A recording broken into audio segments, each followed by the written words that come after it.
नमस्कार मित्रो, मी आता डाळिंब भगवा प्लॉट नंबर 2 मध्ये आहे। आज या प्लॉटला पाण्याचं नियोजन होतं। सध्याच्या तरी आणखीन 1-2 पाण्यापर्यंत प्रत्येक पाण्याला आपल्याला काही ना काही सोडण्याचं शेड्यूल तयार केलं आहे। म्हणून हे शेड्यूल का तयार केलेलं आहे हे सगळ्यात महत्त्वाचं सांगतो। आपण न्यूट्रिएंट्स देतो, परंतु ते घेण्यासाठी मुळा ह्या सशक्त पाहिजे।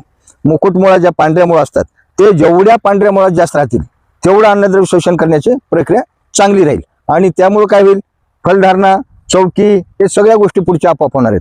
म्हणून आज काय केलं याला पीएसबी आणि अपटेक हे दोन्ही म्हणजे आतापर्यंत ह्याच्यामध्ये 3 गोष्टी अपटेकसाठी झाल्या। आपले रॅली गोल्ड अपटेकसाठी दिलेलं होतं, त्याच्यानंतर आपण टेक्नोजेड सोडलं होतं, त्याच्यातलं सल्फर तुम्हाला सांगितलं त्याचं कार्य ते पण अपटेकसाठी अतिशय छान आहे। आणि आजचं सुद्धा अपटेकसाठी म्हणजे फॉस्फरस आणि पोटॅशियम अपटेक कसा करता येईल ह्यासाठी ते नियोजन केलं होतं। आज पाणी ह्याला 3 तास दिलेलं आहे। आत्ताच ह्याचं अपटेक आणि पीएसबी सोडणं झालेलं आहे, का तर ह्या प्लॉटमध्ये 3 प्लॉट आहेत, ॲट ए टाइम 3 प्लॉट भिजत नाहीत। म्हणून या प्लॉटमध्ये आपण प्लॉट 1, 2, 3 ह्याच्यात केले, म्हणजे तुम्ही 2 नंबर समजा, म्हणजे पाणी देण्याचं शेड्यूल आहे। म्हणजे 3 तासाचं पाण्याचं नियोजन होतं। वरची बाजू ही थोडं लवकर ऑफशोर येतं आणि थोडे ह्याच्या खालचा प्लॉट जो आहे अर्ध्यात म्हणजे 2 हिस्से ते त्याला 2.5 तासाचं पाणी।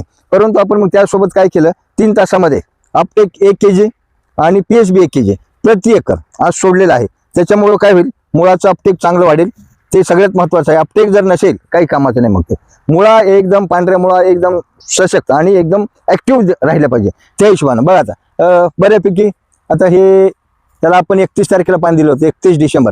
कळी चौकी एकदम सुंदर आहे। आता फूट हे तर राहणारच आहे, फूट आताच पुसण्याची गडबड करू नका, फूट थोडी आणखी मोठे होऊ द्या। फूट जेणेकरून सहजासहजी फोल्ड केल्यानंतर किंवा आपण ही फूट पुसायची समजा, हे काडी झाली की सहज फूट निघली पाहिजे। त्या हिशोबाने फुटीची आताच गडबड करू नका आणखी 10-12 दिवस। त्याच्यानंतर फूट पुसायच्या दिवस मी सांगणार आहे फूट कशी पुसायची आणि कोणती पुसायची। त्या हिशोबाने मग जे शेतकरी बांधव या प्लॉट नंबर 2 सोबत आहेत त्यांनी पीएसबी आणि अपटेक एकरी 1 किलो सोडण्याचं नियोजन करावे। नमस्कार।